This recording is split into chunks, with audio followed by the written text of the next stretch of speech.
Hey guys, welcome back to Games of War. Today's episode, Super Nintendo vs. Genesis. And I promise you guys, this is not a bickering back and forth, choose which side you're on, fanboy, flame war. No. This is simply a grounds for discussion.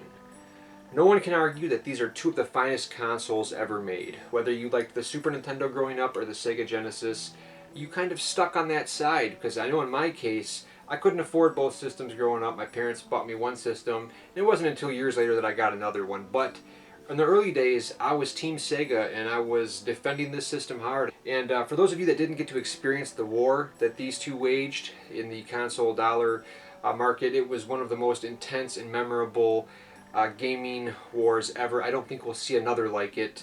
Just a truly, even though it sounds cheesy, a magical time to be a fan of video games. I still play these systems even more than I play stuff that's out today. That's a testament and the staying power of how great these consoles were. So the purpose of this video is to take a look at some games and see which are the better once and for all. Now, back in the day, a lot of games, just like today, they release games on multiple systems. You know, you'll get a game released for Super Nintendo, it gets ported to Genesis, the exact same game, few differences here and there, or vice versa, Genesis gets ported to Super Nintendo. A lot of times they're the same game, but there were some instances where big franchises made their debut on Sega and vice versa, and gamers argued over which game was better. And I've heard it from both sides, and this argument never got settled between my friends and I. And I'd like to hear from you guys, which are the better games? Thanks for watching. Alright guys, first up we have the great Contra debate, and there is no denying the impact the original Contra had on the Nintendo. Super C not so much, but introduced the world, myself, to run and gun gameplay on home consoles. It was a fantastic game, it was a great co-op game. Super C can't really the same, I don't know what to say about that one, but the aliens from the first games are now back launching a full-scale assault on mankind known as the Alien Wars, and this game delivered Contra in 16-bit action to the max. It had beautiful graphics, awesome mode 7 top-down kind of Cyto 3D levels. The gunplay was furious. Everything about this game was the future of run and gun gameplay. Awesome weapons, tons of fun, great two-player co-op once again. This is a great upgrade to Contra, and it really set the bar for 16-bit gaming, and it was a fantastic Super Nintendo game. Now fast forward 2 years. This was a pretty big deal. Contra Hardcore on the Genesis. This marked the first time that Contra appeared on a Sega console, and there were some changes made to the formula. Set a few years after the Alien Wars, a colonel had stolen some alien cell technology and was using it to produce weapons, which this new task force of 4 new playable characters in the Contra force assaulted this general and went to take him out. And this game was the first to feature branching storylines and multiple endings. It was a pretty focused on the story, and I thought it did very well. There was a new slide move that made you invincible while you were sliding. You can now hold up to 4 weapons. You can toggle between 2 shooting styles. There's vehicle sections in the levels, and this game used the extra speed of the Genesis to a full effect. Super Nintendo had a very slow clock speed, so you can see in beat-em-ups and action games there can't be too much action on the screen at once or you'll suffer for some slowdown. Whereas the Genesis had that super speedy clock speed. This game is filled with enemies, explosions, all kinds of crazy shit going on. Just absolute hardcore Contra action. Fast and furious. This is a great entry on the Genesis, and it showed that Contra could be done on Sega and could be done very well. Putting these games head to head, it's not easy. I had friends that were Super Nintendo fans that swore by Contra 3. I had some Sega friends that swore by Hardcore. If I was pressed to make a decision, and this is not just because I love Sega and I'm a Sega fanboy, yada yada yada, I would have to go with Hardcore. I think that the faster speed and the intense explosions and amount of enemies bombarding the screen, it's a more difficult game, and I think ultimately more rewarding. So this round I've got to go with Hardcore, but I'd love to hear what you guys think, of course. Let me know, the Battle of the Contras, who wins it for you guys? While we're talking about run and gun games, the Turrican series is a series of games that definitely does not get enough love. It's definitely up there with the Contra series in terms of quality. And here we've got Super Turrican versus Mega Turrican. Now this game originated, the Turrican series that is, I believe it was on the Amiga and the Nintendo. It was called Super Turrican on the Nintendo, and also Super Turrican on the SNES. And these games are very similar in playstyle, but different in some ways. Mega Turrican, you've actually got like a grappling hook, whereas Super Turrican, you've got kind of like a freeze beam, which replaces the lightning beam in the first game. But the freeze beam is pretty cool because you can freeze enemies and then shoot them and kill them. The story of this game is Bren McGuire, who is like the top of a federation of humans, is fighting battle against this time machine, and this time machine is like destroying galaxies and planets. And so Bren slips into this Turrican suit and takes the fight to the time machine. And these games are brilliant, run and gun action done right, excellent music on both platforms, super detailed graphics and sprite work, run and gun gameplay done right. You've got a spread shot, you've also got laser power up you can get, you've also got the rebound power up, which kind of reflects bullets off the walls and ceilings and kills enemies. So you've got some choices on which power-ups to get, and those can be leveled up. You can also, in the suit, go into wheel mode, which is almost like a morph ball from Metroid, where you turn into a ball and you can lay mines and zip along the stages. Awesome mechanic. I like the grappling hook. It's really cool in the Genesis version. Latch on to platforms and pull yourself up. The freeze beam is also really cool in Super Turrican. If I had to pick between these two, they're both high quality games, but I gotta go with Mega Turrican all the way. I just think it's a more enjoyable game. The levels in these games are like non-linear, they're huge, you can explore, collect all kinds of different goodies. So they're both great games, they'll both keep you busy, but for me, my money's on Mega Turrican. I just think it's the better game overall of the two. The Super Nintendo version, I'm not gonna lie, looks a little better, has better music, but the Genesis music is really good, and that's overall. The Super Nintendo, I can't lie, as much as I like the Genesis, the Super Nintendo does have better sound and music.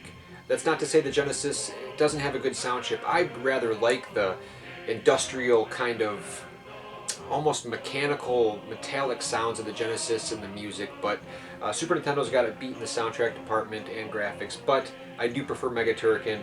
If you haven't checked out the Turrican series, guys, definitely check it out. It seems that people are starting to come around finally because the games are starting to get pretty expensive, unfortunately. But the Turrican series is a run and gun series done right. Check them out if you haven't. Next up, we got a real treat. I'm really excited for this one. Castlevania is one of my favorite video game series of all time. I love the dark gothic environments. I love the vampires, vampire killers, the creatures, werewolves. Everything about the Castlevania series, I am all in. And the first game to come out of these two was Super Castlevania 4. And this is one of those games, just like Contra, that just put 16-bit on the map. You couldn't help but be floored and amazed by the 16-bit version of Castlevania. Now, this game is kind of billed as a remake of the first Castlevania, although the creator says it's not really a remake, it's more of a reimagining of sorts. Playing as Simon Belmont, taking place in Transylvania, Dracula's castle, being able to whip in all 8 directions, the Mode 7 effects for some of the levels, graphics, music, all taken to the next level. This game was just a masterpiece of an upgrade from the Nintendo Castlevanias. Better control. The music was one of the best soundtracks I had heard up until that point. And just as a side-scroller and overall action game, it had that dark gothic feel to it, desolate landscapes. The use of color was amazing. I was completely floored by Super Castlevania 4, and it was a very compelling reason to make the upgrade to the Super Nintendo. And this is how series continued on the Nintendo to the Super Nintendo. We got people's favorites that they loved playing on the Nintendo, and we got the next supercharged version on the Super Nintendo. It was a great progression. It worked for Contra, it worked for Castlevania, it worked for Metroid. I mean, the list goes on and on. Super Castlevania is a masterpiece. Now, a few years later, I really didn't see this one coming. There had never been a Castlevania game, kind of like Contra, on the Sega consoles. But in 1994, we got Castlevania Bloodlines. Now, Castlevania Bloodlines brought a few changes to the series. It was even more dark. There was some blood in this game, some more vicious moments. It also changed the setting of the game. It wasn't exclusively in Dracula's castle, but rather spread out through Europe. You played as John Morris and his best friend Eric. In this game, you are after Elizabeth Bartley, who is Dracula's niece that has suddenly appeared in the 20th century. Now, talk about a visual powerhouse. This game pushes the Genesis to the limits with all kinds of mirror effects, special effects, massive explosions, really putting the system through its paces. It had an excellent soundtrack done by the composer of the Symphony of the Night, which is one of the most highly regarded soundtracks ever. Also, the DS Castlevanias. So this game came out and blew everybody's doors off that was a fan of Castlevania, and it's often been compared to Super Castlevania 4, many people being on the Super Castlevania 4 side, many people being on the Bloodline side. I guess it's all a matter of personal preference and opinion. Myself, I know it's a cop-out, but I just cannot decide on these games. I can't do it. I love both of them so much. I guess if I had to, I hate to give the edge to Bloodlines, but I almost have to. Something about playing Bloodlines for the first time on a Sega console, and you have to admit, let me take you back, I was a Sega fanboy back then, I can fully admit that. I kind of rubbed this game in my Super Nintendo owning friends and said, "Ha, look at this, look at these blood effects." It was just so amazing to have one of Nintendo's prized franchises up and running on my console. And I love the game to death. I played it over and over again. The challenge was there, the graphics were there, the music was there. It was a stunning entry into the series, and one that I think has gained a more positive outlook over time. I think that this game is built up a new life for itself, and people are realizing how good it really is. Both games masterpieces. I'd love to know which one you guys prefer. And next up, we've got, from the Rocket Knight Adventures family of games, we've got the two versions of Sparkster going head-to-head. Now, I just want to say right out the gate that neither Sparkster or Sparkster on the Genesis can hold a candle to the original Rocket Knight Adventures. This is probably one of the best platformers outside of Sonic and Mario. Just truly epic stuff here. The original game is a masterpiece and a must-own. A few years later, after Rocket Knight Adventures, we finally got sequels, and it's kind of a strange tale here. This is not a direct sequel to Rocket Knight Adventures. This was actually called Rocket Knight Adventures 2 Sparkster in other areas, but for the North American release we just got Sparkster. And this is more of a sequel in gameplay and mechanics to the first, but yet this is the official sequel. It's strange, both great games. So in terms of a story, the Genesis version being a direct sequel picks up where the first game left off, with Sparkster saving the Zephyrus Kingdom, and he has defeated Axel Gear, and now he must save Princess Cherry, who is Princess Sherry's cousin, who has now been kidnapped again by the evil King Gadol, and once again summoning Axel Gear to help out. The Sparkster release sees Sparkster trying to take out the General Amoso lioness who has kidnapped the Princess Flora. Whatever the storyline may be, it's not quite the focus of the game. These games are all about beautiful side-scrolling platforming done right. Graphics look great in both games, although I do have to give the advantage to the Super Nintendo version. And when it comes down to these games overall, like I said, neither can touch the original on the Genesis, but that was a Sega Genesis exclusive, and we're comparing the Sparksters here. And out of these two games, I would have to go with the Super Nintendo version of Sparkster. The sequels are cool, don't get me wrong. They did some better ideas in this game right here. You've got a quick dash where you can hit the R or the L and you'll do a quick somersault and attack left or right, which is very helpful. They changed the jetpack mechanics around in the sequels. In the original Rocket Knight, you had to charge up the jetpack for quite some time before you could use it, and then you could dash off in different directions. These games, it automatically fills up and you can use it more often and more frequently, but it's just not as much fun as charging up and using it for situations. Although there are some extra attacks and things that can be done in these games that weren't in the original that are a lot of fun to do. Just the level design and overall charm and fun factor aren't quite as good as the original. Still great games though. Sparkster is really close to the original Rocket Knight, which is kind of odd since this is considered the direct sequel, but this game plays more like the first one. Bright and beautiful graphics. There's some side-scrolling shooter stages where Sparkster's rocket pack is fully charged and you're flying around shooting things. But overall, these are platformers done right. They're approaching Sonic and Mario levels of quality, because you gotta remember, in the 90s there was an onslaught of either furry or platform-based characters all trying to get a piece of that platforming pie that Sonic and Mario had opened wide up. So there was tons of pretenders to the throne. Not many succeeded, but Rocket Knight Adventures and Sparkster is one of the characters that really stood atop of the pack. Definitely check this series out if you haven't. My pick goes for Sparkster on the SNES, but let me know which one you guys prefer. And real quick, while we're on the topic of top-notch platformers, my other favorite series that's not Mario and Sonic is definitely the Aero the Acrobat series with the spin-off Zero the Kamikaze Squirrel. Now, Zero was the main enemy in Aero the Acrobat. These are by Sunsoft, who made some phenomenal games in the 16-bit era. So along with Rocket Knight Adventures and Sparkster, the Aero the Acrobat series, there was two of them. The second one's around here somewhere. And Zero the Kamikaze Squirrel. These were some of the finest platformers on the Genesis and Super Nintendo. I got a full-blown series review of these coming soon, so look out for that. Another great debate, the Battle of the Ninja Turtles games. Teenage Mutant Ninja Turtles, Turtles in Time is widely regarded as one of the best beat-em-ups ever by many game players, and it is an excellent game on the Super Nintendo. The game opens up with April O'Neil reporting and Krang stealing the Statue of Liberty. Now this game, if memory serves correctly, is a sequel to the NES Turtles, and it's also based off an arcade game. Now, not a direct port. I know it's missing some enemies and some frames of animation and stuff. You know, arcades were still ahead of the game at this point. But this game did feature some beautiful bright graphics, some Mode 7 effects, being able to throw the enemies out of the screen straight at you. That was always really cool. This game used enemies from the 1987 series and I believe one of the Turtles movies.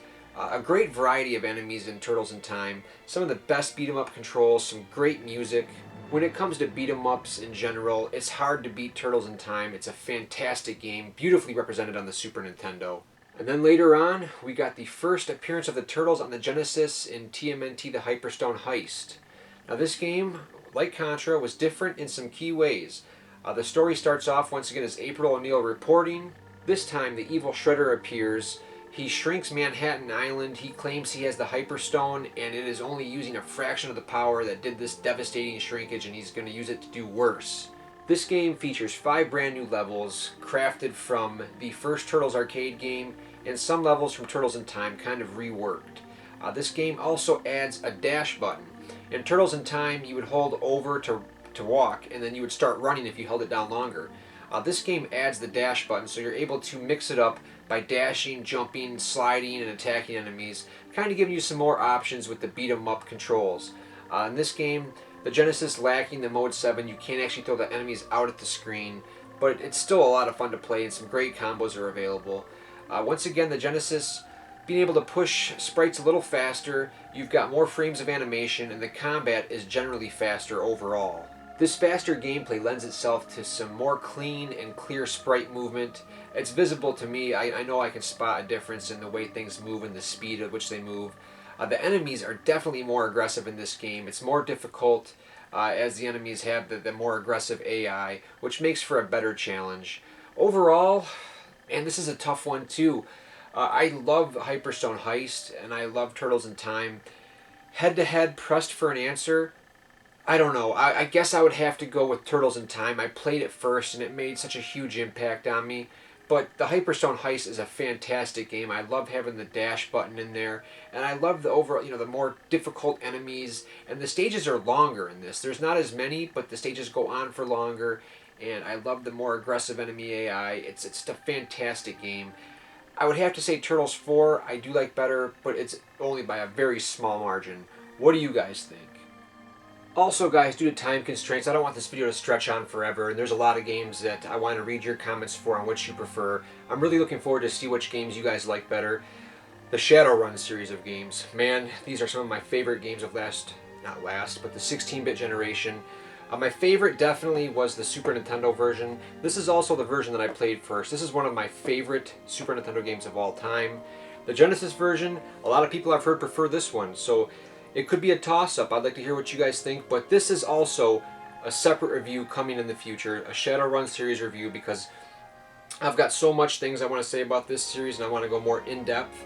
So look for a future episode, Shadowrun series, guys. So I hope you guys have enjoyed taking a look at some of the different versions of different games on the Super Nintendo and Genesis.